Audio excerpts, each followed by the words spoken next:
What's up, you guys? It's Graham here. So I want to take some time to address a recurring comment and concern that's been showing up a lot on my channel lately, and that would be, is Carole Baskin guilty and did she do it? To which I say possibly, but I think it's very important we keep an open mind and hopefully keep an eye out for season 2 of Tiger King, and we'll see if Netflix does that. Okay, no, but seriously, one of the comments I see being brought up a lot lately is about the massive debt here in the United States, otherwise what's known as the upcoming debt bubble, and what that means for the future of our money. After all, at the time I'm making this video, the United States is nearly $25 trillion in debt. And if things are continuing as they have been, with more stimulus being added on top of this, we could very well be seeing $30 trillion worth of debt in the next year. Now, in terms of just how massive $25 trillion is, that's enough to pay off everyone's mortgage debt in the United States and have money left over to pay off everyone's student loan debt, and still have money left over to pay off everyone's auto loans, and still have money left over to give everybody a $25,000 check. That is how massive $25 trillion is. But as this debt continues to grow larger and larger with no signs of slowing down, it does raise the question, was Joe Exotic framed? And two, in terms of the subject of this video, is all of this outstanding debt something to worry about? How is it ever going to actually be paid down? And what does this mean for you and me in terms of the value of our money and our entire economy? Oh, and one more thing before I forget, if you smash the like button on this video, I'm going to be smashing the like button on your comment. I think that's only fair. If you smash my like button, I'll do my best to smash yours. And I know, obviously, I can't get to everyone's comments, but I will be doing my best to go through all the comments, read them all, and just continue smashing like buttons as much as I can. So of course, with that said, let's begin the video. So first, let's start here. Why do we even need or have to have a US debt to begin with? You would think in a perfect world, you just buy things when you need them with money that you could afford to pay for outright, and then you don't take on any debt. It would be like thinking, don't borrow $20,000 to go on a Hawaiian vacation when you only have $200 in the bank. That would be really bad. So in that train of thought, is $25 trillion worth of national debt any different? Well, how it works is actually a little bit different. It's not like a person out there who's in a whole bunch of debt because they're living above their means, buying things they can't afford, and it's very easy to point our fingers at them and say, yeah, that's bad. Don't be in debt like that. Pay it off. Be a financially responsible adult. Now, shame on you. But running a country does not usually work that way, and here's why. See, the United States is, at its core, kind of like a business. It has what's called the GDP, which stands for Gross Domestic Product, and that is the entire market value of all the goods and services produced here within the United States. The purpose of this is to measure the economic output of our country, to see if we're growing as a society, and if that number goes up, it tells us that incomes are increasing and spending is also increasing. Now, this is really important because alongside the GDP includes all the other revenue the country makes to keep itself running. After all, roads need to be built, infrastructure needs to be made, police and firefighters got to get paid, the military needs funding, like buttons need to be smashed, and so on. Now, a lot of those services, besides smashing the like button, are paid through our tax dollars. And just like with any business, there are going to be times where tax revenue is not high enough to pay for all the services that we use and pay for. Now, when that happens, we got to get some of that D word, and this is the word that Dave Ramsey can't stand. He hates this.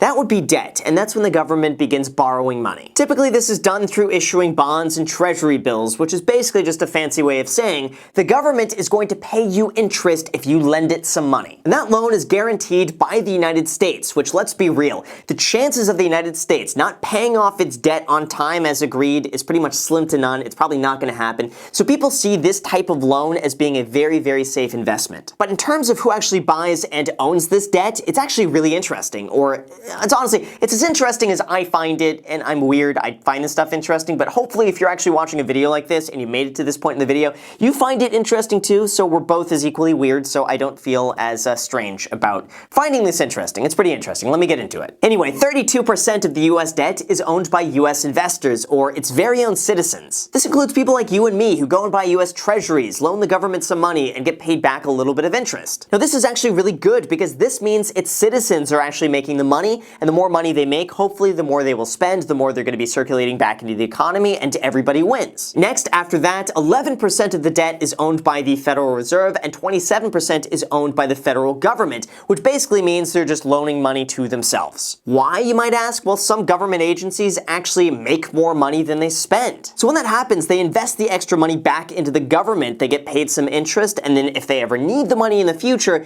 they could sell those bonds or treasuries and get paid back. And then finally, 29% of our debt is held by foreign investors in other countries who want to invest within the United States because they see it as a very stable and safe guaranteed return. Now, this is really important for me to mention up front because in order to understand how this national debt works, it's important to clarify that this is not like some credit card out there with a $25 trillion balance that needs to be paid down as soon as possible, otherwise you get a late fee and like it hurts your credit report or you owe a whole bunch of interest. Because in a way, holding debt like this could actually be a good thing. I know it's weird to say, but it can be a good thing. Let me explain. In really simple terms, think of it like this. You have $1 million and you want to go and buy a $1 million house. But a lender comes to you and says, you know what, I'm going to loan you $1 million.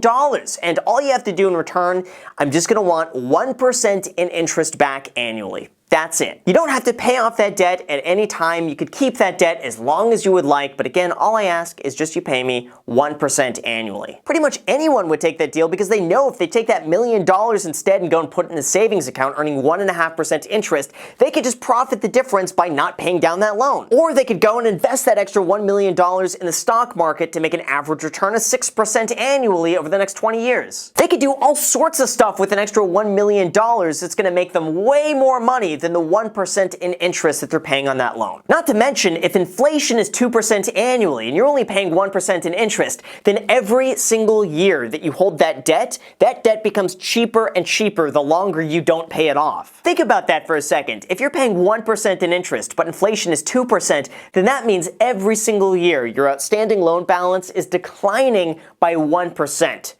You owe less money in the future than you do right now. Well, guess what? The same also applies to the national debt. With interest rates almost at 0%, the United States is pretty much paying no interest on that $25 trillion worth of debt. And when inflation is 2% annually, that $25 trillion becomes less and less intimidating every single year that they hold on to it. So in a way, even if we just kept the same amount of debt that we have right now in like 100 years from now, that would be worth a fraction of what it is today. In addition to that, the United States has a lot of value. In terms of numbers here, it has $270 trillion worth of assets and $150 trillion worth of total outstanding debt, which means it has a net worth of over $123 trillion. The United States also owns 1/3 of the entire world's wealth as well. That's more than double the amount of the next runner-up. So when you take a step back, you begin to realize that holding on to $25 trillion worth of debt is not as bad as it seems when you look at the full picture. It would be like if I said I'm $3 million in debt, without me clarifying that the debt is on cash-producing rental properties and that debt is mortgage debt at a really low interest rate and the total asset value of all of those properties is $10 million.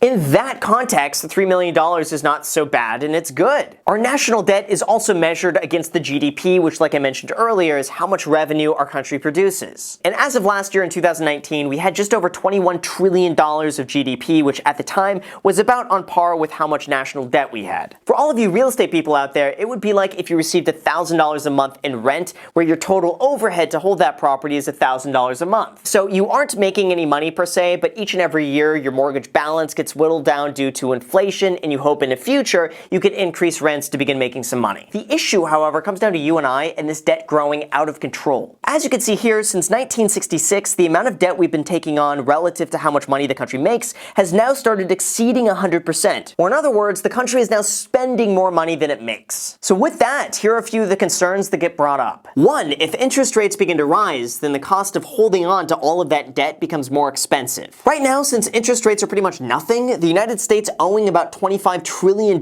is not that much of a concern. If anything, it could actually be better to hold on to more debt with interest rates being so low than less debt with interest rates being really high. And that's just because with low rates, that debt is very inexpensive to keep. But if interest rates were to start going to, let's say, 4%, then holding that debt would end up costing a lot of money and start draining a lot of other funding from a whole bunch of other resources. And when the United States ends up needing more money, it's probably going to end up doing it through higher taxation. For example, after World War II, the national debt skyrocketed because we had to fund the war. But because that debt increased so suddenly and unexpectedly, more than double the annual GDP, that had to be repaid back down, and that was done through higher taxation. So much so that in 1944, the top tax bracket for people making over $200,000 a year was 94%. 0%. Which, just so you know, that would be the equivalent of earning $2.9 million a year in today's money, but even still, imagine making almost $3 million a year and then paying taxes and being left with $174,000. So the main worry here is that we have this big ticking time bomb of debt that, when left unprovoked with low interest rates and mild inflation, it's totally fine, it's harmless, and if anything, it helps our economy. But if interest rates go up and inflation goes down, then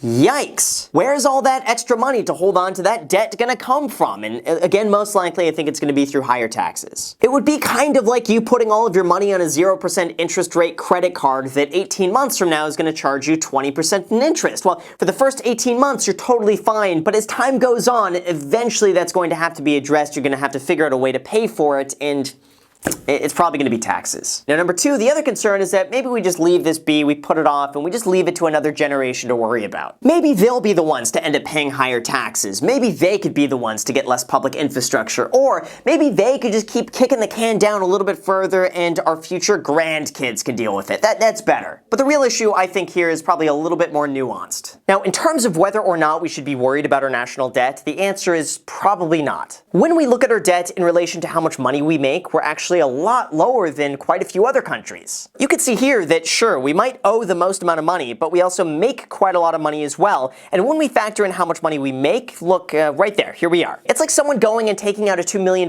mortgage. And to most people, that would be crazy until you realize that person is worth $20 million and taking out a $2 million loan only represents 10% of their net worth. So the amount of debt we're taking on in relation to how much money we make is still relatively reasonable. And the amount of debt being taken on in relation to how much money is made is high, but it's not the highest we've ever been. Now, second, I think it's safe to say it's assumed that the plan with this debt is just to keep interest rates low and then let inflation do its thing. As long as our economy continues to grow and innovate, then that debt is just going to be sitting there slowly whittling away with inflation. Assuming, of course, we don't keep adding to it. And really, because of that, there's no reason to pay it down early. Why would they? There's no incentive to do that. And if anything, paying it off early could actually end up costing more money than just keeping it there, paying a very low interest rate and just keeping up with mild inflation. However, where I see the biggest obstacle is that if people stop investing in the United States, and if we stop growing as an economy, then at that point the United States might have to pay a higher interest rate in order to entice people to lend them money. And that in turn, I think, would almost certainly mean higher taxes in the future. Think of it this way, if someone wants a pretty much guaranteed, safe, stable return on their investment, they're going to be investing in the United States. So there's a lot of demand for that type of investment, and that's why the United States can get away with paying such little in interest, because they know a lot of people will still invest in them. But if our economy begins slowing down and other economies out there are beginning to ramp up, the risk is that other countries could be seen as a more stable, profitable return. And when that happens, interest rates could begin to rise and that debt then could become a problem. So all in all, here are my thoughts. Yes, the national debt is going up. Yes, it is concerning, and yes, it can have some very serious repercussions. But as of right now, it's not a huge concern, although it can be if interest rates go up or the debt continues to grow higher and higher above our GDP. However, this type of debt is necessary to continue reinvesting back into the infrastructure of our economy. And when you consider that the United States has operated on a debt since 1789, you begin to realize that maybe it's not as bad as it seems, but it's certainly something to keep an eye on and be aware of, unless you don't mind paying more in taxes in the future to help fund all of this debt that we're accumulating now. Realistically, I think this is probably going to be the most likely situation that happens. Just interest rates go up, taxes go up, and we take home less money. Because sometimes what could be borrowed today does